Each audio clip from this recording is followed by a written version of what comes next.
민주당에서는 오늘 한동훈 장관의 이제 총선 출마가 사실상 이제 기정사실화된 가운데 박주민이라는 민주당 의원은 한동훈 장관을 겨냥해서 한동훈 장관이 무슨 여의도 사투리가 아니라 5천만 명의 국민 언어를 쓰겠다고 했는데 한 장관님, 본인이 어떤 사투리를 쓰는지도 한번 돌아보세요. 정성호 민주당 의원은 국민의힘의 실패작이 될 겁니다. 이렇게 주장했습니다. 들어보시죠. 국회의원들이 국민 눈높이에 안 맞는다든지 뭐 그런 비판은 겸허히 수용해야 되겠죠. 다만 이제 한동훈 장관 같은 경우에 한동훈 사투리를 쓰잖아요. 장관으로서 어울리지 않는다는 얘기를 저희들이 많이 해요. 장관이 한쪽 정치 세력을 강하게 대변한다. 맞지 않죠. 본인이 어떤 사투리를 쓰는지도 한번 돌아볼 필요는 있어요. 한동훈 장관은 그 윤석열 대통령과 뭐 영혼의 동반자, 소울메이트 아니겠습니까? 제2의 윤석열이에요. 전형적인 강남 출신의 엘리트 권력주의자입니다. 또 국민들이 제2의 윤석열 한동훈을 선택할 건지 이런 선택 기로에서 저는 분명하다고 보고 있습니다. 지금은 반짝 주목도가 좀 높아지고 관심을 받고 있지만 결국 여당의 뭐 실패작이 되지 않을까 생각합니다. 두 명의 민주당 의원들에 대한 평가에 대해서 장 최고는 무슨 평가를 주시겠습니까? 그냥 귀여운 질투 같은데요. 귀여운 질투? 네, 박주민 의원이고 예. 정성호 의원이고 귀엽네요. 두 분 저렇게 라디오 나와서 한 장관 없는 데서 뒷담화할 게 아니라 한번 대구든 대전이든 아니면 민주당이니까 광주든 뭐 전주역이든 한번 가보세요. 3시간 동안 박주민 의원과 정성호 의원 알아보는 사람이 몇이나 되고 알아보더라도 줄 서서 기다려서 사인 받고 사진 찍어달라고 하는 사람이 몇 명이나 될지 그 싸늘한 본인들의 인지도와 인기를 먼저 체감하고 오시는 게 낫겠다라는 생각이 들고요. 예. 국민의힘까지 통틀어서 최근 존재감 없는 정치인들이 너무 많습니다. 아이고. 길에 다니는데 예. 불편한 게 하나도 없으면 정치인으로서 되게 부끄러운 일이거든요. 그런데 예. 지금 한동훈 장관 같은 경우는 뭐 이번에 정치에 참여할지 안 할지를 제가 예단할 수는 없습니다만 네. 대구든 대전이든 어디든 가서 이렇게 시민들의 환호와 지지를 받는다는 것은 쉬운 일이 아닙니다.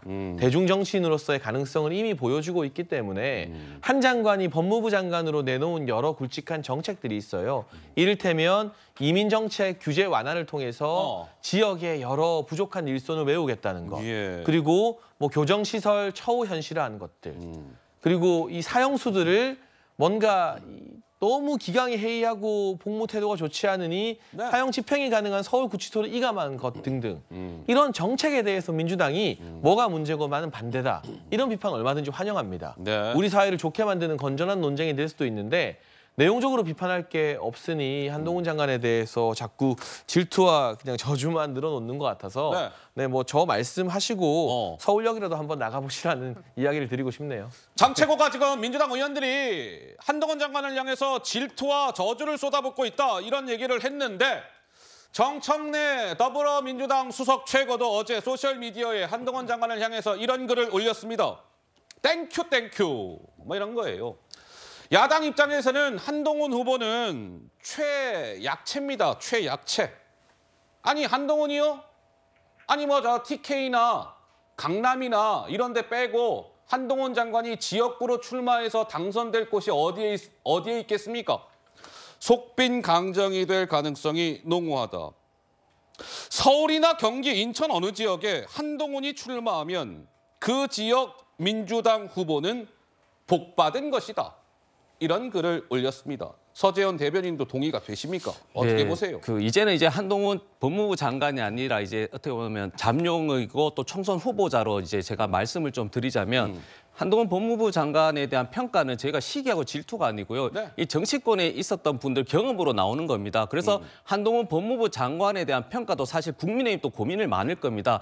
지역구에서 총선으로 어떻게 보면 선대위원장 개념으로 할 것이 아니면 비대위원이나 비례의원, 비례대표로 할 것인가에 대한 건데 한동훈 법무부 장관에 대해서는 진짜 중도층이라든지 혹은 국민들이 대다수가 이렇게 반감을 갖는 부분도 있는 것이거든요. 그래서 국민의힘 또 일각에서는 자꾸 병립형으로 비례대표 회귀하자는 것도 한동훈 법무부 장관의 장점이 아닌 단점도 우려하고 있는 것이다. 그리고 본인도 보면 이제 개각하는데 10분 정도의 장관이 다 다음 달 사퇴하는데 본인 혼자 사퇴를 안 하는 걸 봤을 때는 저는 비례대표를 하게 되면 선거 한 달 전만 등록할 수 있기 때문에 저는 비례대표를 염두에 둔 전국구 행보가 되지 않을까. 그것이 한동훈 본인에게도 리스크를 줄이고 국민의 입장에서도 리스크를 줄이는 방안이라 저는 개인적으로 그렇게 생각하고 있습니다. 아니 지금 서재원 대변인께서는 한동훈 장관 시기 질투 아니라잖아요, 장최고.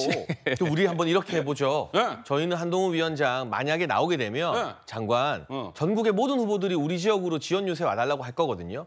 한동훈 장관 전국에 지원 유세 많이 다니게 할 테니까 이거 뭐 최약체라고 하는 정청래 최고위원 민주당에서는 전국에 많이 다니게 해주십시오. 그래서 누가 어떤 효과 보는지 말로 싸움할 거 없이 한동훈 장관이 지역 많이 다니는 만큼 민주당에서도 정청래 의원 마포을이라는 민주당 꿀지역구에 있지 않습니까? 꿀지역구. 이분을 꼭 선대위원장 시켜서 수석 최고니까 많이 다니게 해주세요. 그래서 한번 냉정하게 비교해보고 결과로 같이 겸허하게 책임집시다. 정청래 선대위원장. 그렇게 하려면 정청래 의원도 일단 법무부 장관을 시켜줘야 됩니다.